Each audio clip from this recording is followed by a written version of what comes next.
आर्वीच्या नगरपालिकेत सत्ता कुणाची येणार, आर्वीकर कुणाच्या ताब्यात, नगर परिषदेचा कारभार देणार, चला पाहूया. थेट जाऊ वर्धा जिल्ह्यातल्या आर्वी नगर परिषदेचा हा ग्राउंड रिपोर्ट पाहण्याकरता. आर्वी पालिकेत राजकारण तापलं. आर्वी पालिकेवर कुणाचा फडकणार झेंडा? काँग्रेस बाजी मारणार की भाजप? आर्वी नगर परिषद 1865 साली स्थापन झालेल्या आर्वी पालिकेत गेल्या काही वर्षात काँग्रेस तर कधी भाजप अशीच सत्ता राहिली आहे.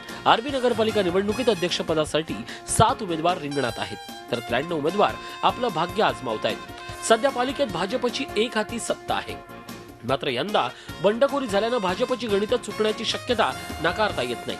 संजय राऊतांच्या रूपात बंडखोरी झाली असून प्रशांत सवालाखे यांना उमेदवारी देण्यात आली आहे. बंडखोरीचा कुठलाही फरक पडणार नसल्याचा दावा भाजप उमेदवारानं केला आहे. ज्या विश्वासातून आम्ही मतदान मागून राहिलेला आहे, तो विश्वास आता चालू असलेल्या कामातून निर्माण झालेला आहे.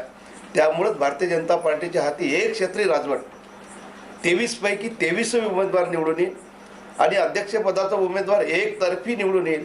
आमचा बंडखोर एक उभा आहे अध्यक्षपदासाठी, त्याला त्याची जागा दाखवायची आहे. आर्वीकर सुद्धा त्याला जागा दाखवेल. पण या निवडणुकीत शिवसेनेनं डॉक्टर मंजुषा अग्रवाल हा सक्षम उमेदवार मतदारांसमोर आणल्यामुळे आर्वी नगर परिषदेत तिरंगी लढत होण्याची शक्यता आहे. जे इथल्या नगरपालिकेमध्ये मला एक तक्रार निवारण केंद्र स्थापन करायचं आहे की आत्तापर्यंतचा असा अनुभव आहे इथल्या लोकांचा की आम्ही सांगतो, एक कंप्लेंट देतो, पण त्याचं कधीच उत्तर मिळत नाही किंवा त्यावर काहीच ॲक्शन घेतल्या जात नाही. हा सगळ्यात मोठा मुद्दा आहे. बेसिक म्हणजे नागरिकांच्या ज्या समस्या आहेत त्या ऐकल्यासुद्धा जात नाहीत आणि ऐकल्या तर त्याच्यावरती काय म्हणतात त्याला उत्तरसुद्धा शोधल्या जात नाही. तर मी तक्रार निवारण केंद्र स्थापन करून प्रत्येक तक्रारीचं 24 तासाच्या आत जी काही अर्जंट असेल ती 24 तासाच्या आत त्याचं निरसन व्हावं याच्यासाठी पूर्ण प्रयत्नशील राहील. तर काँग्रेसनेही जोरदार मोर्चे बांधणी सुरू केली आहे. वेगळ्या विदर्भाच्या मुद्द्यावर निवडणूक लढणाऱ्या श्रीहरी अणे यांच्या विदर्भ राज्य आघाडीनं प्राध्यापक संजय वानखेडे यांना रिंगणात उभं केलंय. पक्षाचे संपूर्ण 23 उमेदवार आणि नगराध्यक्ष पदाचा उमेदवार असे 24 उमेदवार आमचे रिंगणामध्ये आहेत.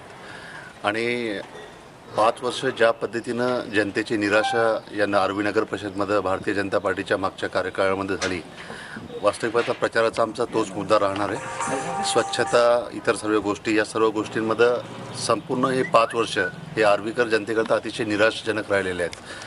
आणि भ्रष्टाचार हा फार मोठ्या पद्धतीनं या 5 वर्षाच्या कारकिर्दीमध्ये या नगर परिषदमध्ये फार मोठ्या पद्धतीनं फोपावलेला आहे.